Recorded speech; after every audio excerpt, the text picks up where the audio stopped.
بسم الله الرحمن الرحيم وأوفوا بعهد الله إذا عاهدتم ولا تنقضوا الأيمان بعد توكيدها وقد جعلتم الله عليكم كفيلا إن الله يعلم ما تفعلون.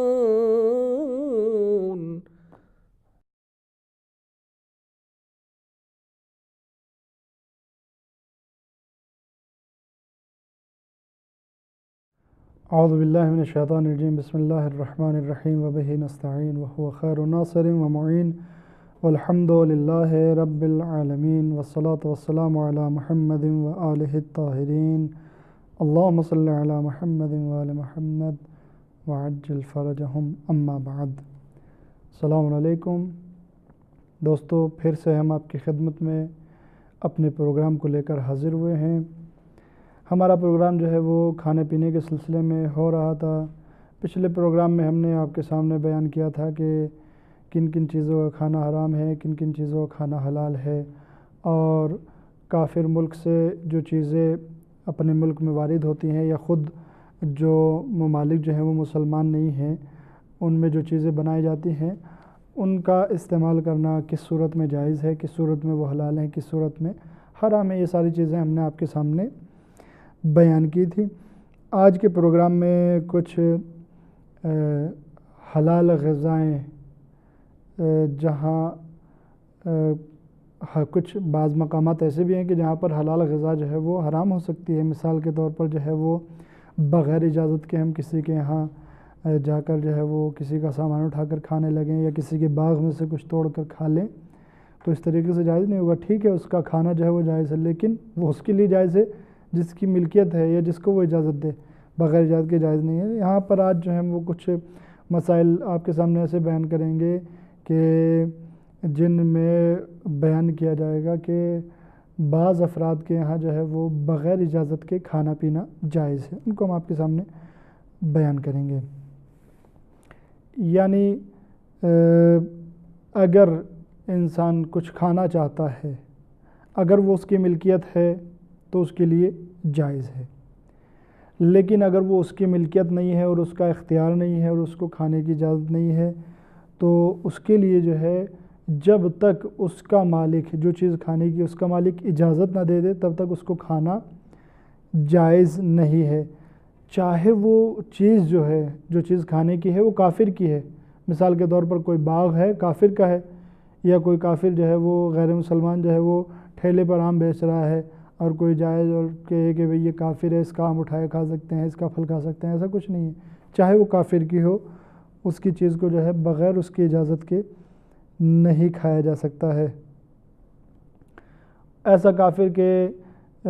جس کا مال اور جان جو ہے وہ محترم ہے. اگر ایسے کافر کی کوئی چیز ہے، مثال کے طور پر کافر جو ہے وہ نہ مسلمانوں سے جنگ کرتا ہے، نہ رسول کو اور اللہ کے رسول کو اور ائمہ کو برا بھلا کہتا ہے، اور مسلمانوں سے جو ہے وہ درگیر نہیں ہے، نہ مسلمانوں کے خلاف کسی کو بھڑکاتا ہے، نہ مسلمانوں کے خلاف جنگ کے لیے اسلحہ بیچتا ہے. ایسے کافر اگر ہے تو اس کی چیز کو بھی بغیر اجازت کے نہیں کھایا جا سکتا ہے. مثال کے طور پر جو ہے وہ اہل ذمہ افراد جیسے کافر ذمہ جسے کہا جاتا ہے کہ وہ مسلمان ملک میں رہ کر جو ہے وہ جریمہ دیتے رہتے ہیں اور مسلمان ملک میں رہتے ہیں. ایسے جو ہے کافر کا بھی مال بغیر اجازت کے نہیں کھایا جا سکتا ہے. دوسرا مسئلہ جو ہے وہی جو ہم نے ابھی آپ کے سامنے بیان کیا، وہ یہ کہ کھانا اور پینا چند افراد کے گھر میں ان کی بغیر اجازت کے جائز ہے. یعنی میں نہیں معلوم ان کی اجازت ہے یا نہیں ہے، لیکن ہم جو ہے ان کے یہاں کھا سکتے ہیں. معلوم ہوا گھر میں گئے، دیکھا کوئی ہے نہیں کسی سے پوچھے کھانے پینے کے لیے، اٹھایا پانی پی لیا، دودھ پی لیا، کوئی پھل رکھا تھا وہ اٹھا کر کھا لیا، جائز ہے، کوئی مشکل نہیں ہے۔ کون کون وہ لوگ ہیں؟ سب سے پہلے تو ماں اور باپ۔ اولاد جو ہے ماں اور باپ کے گھر میں بغیر اجازت کے کچھ بھی کھا سکتی ہے، کھانا ہو، پھل ہو اور مٹھائی ہو یا کوئی بھی چیز ہو، دودھ پانی۔ اسی طریقے سے جو ہے وہ پوتے اور پوتیاں دادا دادی کے گھر میں جو چاہیں وہ بغیر اجازت کے کھا سکتے ہیں۔ اسی طریقے سے جو ہے وہ دادا اور دادی جو ہے وہ اپنے پوتے اور پوتی کے گھر میں جو چاہیں بغیر اجازت کے کھا سکتے ہیں۔ اسی طریقے سے جو ہے وہ نانا نانی کے یہاں بغیر اجازت کے کھایا جا سکتا ہے، اور نانا نانی جو ہے اپنے نواسے اور نواسی کے یہاں بغیر اجازت کے کھا سکتے ہیں۔ اسی طریقے سے جو ہے وہ بھائی اور بہن کے یہاں انسان اپنے بھائی کے یہاں جو ہے بغیر اجازت کے کچھ بھی کھا سکتا ہے، اپنی بہن کے یہاں گیا وہاں بھی جو ہے وہ بغیر اجازت کے کھا سکتا ہے۔ اسی طریقے سے جو ہے وہ بھتیجا اپنے چاچا کے گھر پہ بغیر اجازت کے کھا سکتا ہے کچھ بھی، اور چاچی کے یہاں بھی جو ہے وہ چاچا کے یہاں بھی کھا سکتے ہیں، اور پھوپھی کے یہاں بھی بغیر اجازت کے کھا سکتے ہیں۔ ماما کے گھر پہ بھی جو ہے وہ بغیر اجازت کے کھا سکتے ہیں۔ اسی طریقے سے خالہ کے گھر پہ بھی اور دوستوں کے گھر پہ بھی بغیر اجازت کے کھایا جا سکتا ہے۔ اسی طریقے سے جو ہے وہ بیوی اپنے شوہر کے گھر میں بغیر اجازت کے کھا سکتی ہے، کوئی حرج نہیں ہے۔ اور اسی طریقے سے اگر کوئی انسان اپنے گھر کو کسی کے حوالے کر دیتا ہے، مثال کے طور پر کوئی انسان جو ہے وہ کہیں جا رہا ہے اور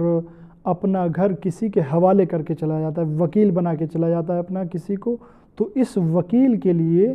اپنے موکل کے گھر میں بغیر اجازت کے کھانا پینا جائز ہے۔ شرط یہ ہے کہ جس انسان نے اس کو وکیل بنایا، یعنی موکل نے اپنے مال کی حفاظت کی اور جو اس کو کام انجام دینے ہیں اس کی ذمہ داری جو ہے اس کو سونپ دی ہو۔ ایسا عام طور پر جو ہے وہ ہم لوگوں کے ساتھ بھی ایران میں ہوتا ہے، جب ہم لوگ ایران سے چھٹی پر آتے ہیں محرم میں یا رمضان میں یا اس کے علاوہ کبھی چھٹی پر آتے ہیں، اور فیملی کو لے کر بھی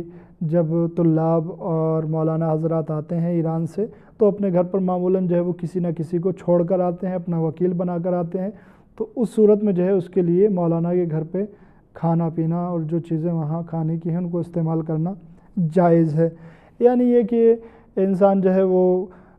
دادا جو ہے وہ پوتے کے گھر آئے، دیکھا کچھ کھانے کا دل چاہا، فریج کھولا اس میں کچھ موجود ہے اٹھا کر کھا لیا۔ یہاں اس پرواہ کی ضرورت نہیں ہے، فکر کی ضرورت نہیں ہے کہ پوتے کی اجازت ہوگی یا نہیں، دادا کی اجازت ہوگی یا نہیں، چاچا کی اجازت ہوگی یا نہیں، پھوپھو کی اجازت ہوگی یا نہیں، ماما کی اجازت ہوگی یا نہیں، خالہ کی اجازت ہوگی نہیں، ان سب کے یہاں بغیر اجازت کے انسان کھا سکتا ہے، گویا اپنا ہی مال ہے۔ اسی طریقے سے دوستوں کے یہاں بھی أنت إلهي أوسع فضلا وأعظم حلما من أن تقايسني بفعلي وخطيئاتي۔ اب یہاں پر جو ہے وہ چند ایک مسئلے ہیں،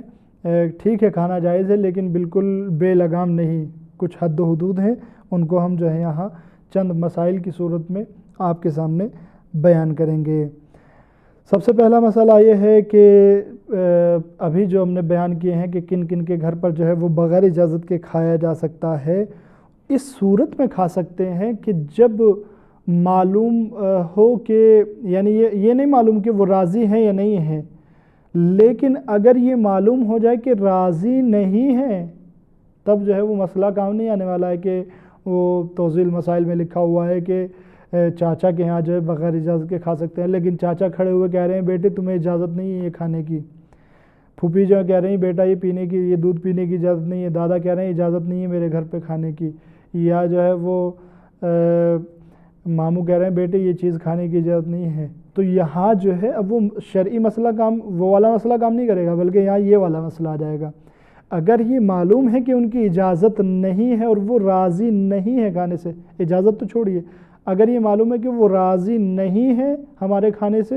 تو پھر ان کے یہاں پر کھانا جائز نہیں ہے اور کھانے پینے کی کسی بھی چیز سے ان کے یہاں استعمال نہیں کر سکتے، حرج ہے اس میں۔ لہٰذا جو ہے وہ اگر معلوم ہے کہ راضی نہیں ہے تو نہیں کھا سکتے، چاہے ان میں کوئی بھی ہو، حتیٰ اگر شوہر راضی نہ ہو کہ بیوی جو ہے گھر سے مثلا فلاں چیز استعمال کرے یا فلاں چیز کھائے تو وہ اس کو نہیں کھا سکتی ہے۔ یہ مسئلہ یہاں پر جاری ہے۔ ٹھیک ہے، یہ الگ بات ہے کہ بیوی کا جو نفقہ ہے یعنی کھانے پینے کی چیزیں، لباس اور رہنے کی جگہ، وہ شوہر کے اوپر واجب ہے، شوہر ان کو فراہم کرے گا، لیکن اس سے الگ اگر شوہر کسی چیز کو کھانے کے لیے منع کر رہا ہے تو پھر اس کے کھانے میں اشکال اور حرج پایا جاتا ہے۔ اس کے بعد جو ہے وہ دوسرا مسئلہ یہ ہے کہ فقہا فرماتے ہیں کہ احتیاط یہ ہے کہ ہم نے بیان کیا تھا، ابھی عرض کیا تھا کہ کچھ حد و حدود ہیں کھانے پینے کے۔ یہ نہیں کہ انسان جو ہے وہ دادا کے گھر پہ پہنچا، دیکھا فریج میں جو ہے وہ سامان رکھا ہوا ہے، اٹھایا اور سارا کھا گیا۔ فریج میں جو ہے وہ کٹورا بھر کے بلائی رکھی ہوئی ہے پڑوسی کے یہاں، اٹھائی اور کھا گئے۔ بہرحال اس میں پڑوسی کا تو حکم ہے نہیں، یہاں تو کچھ رشتہ دار بتائے گئے ہیں، دادا دادی، ماں باپ، بھائی بہن، چچا پھوپھی اور ماموں اور خالو اور دوستان اور معقل، یہ بتائے گئے ہیں، پڑوسی کا ذکر نہیں ہے۔ لیکن جو ہے وہ بالکل بے لگام نہیں ہے، بلکہ اس کی حد اور حدود معین ہے، لیمیٹڈ ہے۔ لمٹ کیا ہے؟ لمٹ یہ ہے، فقہا فرماتے ہیں کہ احتیاط یہ ہے کہ جو افراد جن کا ہم نے ابھی ذکر کیا ہے کہ ان کے یہاں ان کی بغیر اجازت کو جانے ہوئے کھایا جا سکتا ہے، ان کے یہاں بھی جو ہے اگر انسان کچھ کھاتا ہے تو صرف کن چیزوں کے کھانے پر اکتفا کرنا چاہیے، یعنی کیا کیا چیزیں کھانی چاہیے؟ مثال کے طور پر کھانا، روٹی، سالن، اور اسی طریقے سے پھل وغیرہ، یا پینے میں جو ہے وہ عام طور پر جو پینے کی چیزیں فریج وغیرہ میں رکھی رہتی ہیں یا گھر پر موجود ہوتی ہیں کچن میں، باورچی خانے میں، صرف ان کو استعمال کیا جائے، یعنی جو عام طور پر گھر میں موجود ہوتا ہے۔ لیکن جو قیمتی پھل ہیں، جو قیمتی مٹھائیاں ہیں، جن کو عام طور پر نہیں لاتے ہیں، صرف مہمانوں کے لیے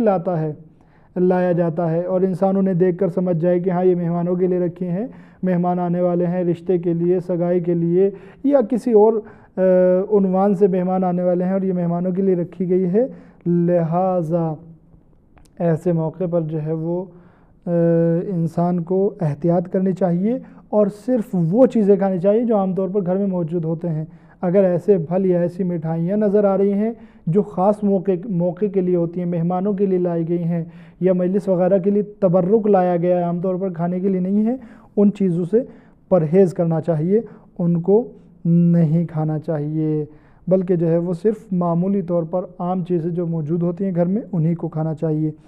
اس کے بعد کا مسئلہ یہ ہے کہ چند چیزیں جو حرام ہیں، یعنی جن کا عام طور پر کھانا حرام ہے، لیکن کچھ موقع ایسے ہیں، کچھ موارد ایسے ہیں کہ ان مقامات پر جو ہے حرام چیزوں کو استعمال کیا جا سکتا ہے۔ وہ کون کون سے موارد ہیں ہم آپ کے سامنے پیش کر دیتے ہیں جلدی سے۔ سب سے پہلا مسئلہ تو اور سب سے پہلا موقع ہے بیماری کے علاج کے لیے۔ اگر کوئی انسان بیمار ہے اور اس کی بیماری کی شفا کے لیے، اس کے علاج کے لیے، اس کی صحت کے لیے ضروری ہے کہ اس کو کوئی حرام چیز، کوئی ایسی چیز جو حرام ہے وہ کھلائی جائے، تو ایسی صورت میں جو ہے جس چیز کا کھانا حرام ہے، دوا کے طور پر اس چیز کو استعمال کیا جا سکتا ہے۔ اگر جو ہے وہ ڈیپینڈ ہو جائے، علاج جو ہے وہ صرف اس حرام چیز پر ڈیپینڈ ہو جائے، یعنی انسان کو کوئی ایسی بیماری ہو گئی ہے کہ جب تک اس کو مثلا کوئی مشخص چیز حرام جو ہے وہ نہ کھلائی جائے تب تک جو ہے وہ صحیح نہیں ہوگا۔ مثال کے طور پر استغفر اللہ، کسی کو جو ہے وہ بیماری ہو جائے اور جب تک اس کو کتے کا گوشت نہ کھلائیں تب تک وہ صحیح نہیں ہوگا۔ چنانچہ جو ہے وہ ہم نے بارہا بزرگوں سے سنا ہے کہ کسی وقت میں جو ہے وہ کسی انسان کے اندر جو ہے وہ کسی انسان کے پیٹ میں پسو پیدا ہو گئے تھے، اس کو ایک حکیم کے پاس لے جایا گیا اور حکیم جو ہے وہ سمجھ گئے کہ اس کے پیٹ میں پسو پیدا ہو گئے ہیں، لہذا جو ہے وہ کافی علاج بھی اس کا اس سے پہلے کرایا گیا لیکن وہ ٹھیک نہیں ہوئے۔ اس کے بعد جب حکیم سمجھ گئے کہ اس کے پیٹ میں پسو چلے گئے ہیں، کسی طریقے سے پیدا ہو گئے ہیں، اور پسو جو ہے وہ کتے کے اوپر رہتے ہیں، تو انہیں جو ہے وہ بغیر اطلاع دیے کتے کے گوشت، ان سے پوچھا گیا کہ آپ کو کیا کھانا پسند ہے، انہوں نے کہا کہ بریانی، تو کتے گوشت کی جو ہے وہ بریانی بنائی گئی اور ان کو کھلایا گیا۔ اس کے بعد جو ہے وہ کھانے کے بعد جو ہے ان کو بتا دیا گیا کہ تمہیں معلوم ہے کہ کس کے گوشت کی کھلائی گئی ہے؟ کہا کہ ہاں. کہا کہ نہیں معلوم ہے. کہا تو ہم بتا دے رہے ہیں، اور وہ تمہیں جو ہے وہ فلاں جانور کے گوشت کی بریانی کھلائی گئی ہے. جیسے اس نے یہ سنا، اس کو جو ہے وہ کراہت، چونکہ بہرحال ظاہر سی بات ہے اس میں بہت زیادہ کراہت پائی جاتی ہے، کراہت کی وجہ سے اس کو الٹی آ گئی، اور وہ گوشت جو ہے پسو اس پر چپک چکے تھے، سارے پسو جو ہے اس گوشت پر آ گئے تھے. لہذا جیسے اس نے الٹی کی، وہ گوشت اور کھانا جو اس نے کھایا تھا سب نکل آیا، اور اس کے ساتھ وہ پسو بھی نکل آئے. لہذا یہ ایک مثال ہے. اگر کوئی بھی بیماری انسان کو ایسی لاحق ہو جاتی ہے کہ جس کا علاج جو ہے وہ کسی حرام چیز کے کھانے پر ڈیپینڈ ہو جاتا ہے، تو ایسی صورت میں اس کے علاج کے لیے، تاکہ اس کو شفا حاصل ہو جائے، وہ حرام چیز کو کھا سکتا ہے. دوستو اس کے اور بھی موارد ہیں، اور بھی مقامات ہیں کہ جہاں پر حرام چیزیں کھائی جا سکتی ہیں، کوئی حرج نہیں ہے، لیکن ان کو اب ہم اگلے پروگرام میں بیان کریں گے. پروگرام کا وقت تمام ہو چکا ہے. اگلے پروگرام تک کے لیے آپ سے خدا حافظ چاہتے ہیں. والسلام علیکم ورحمۃ اللہ وبرکاتہ.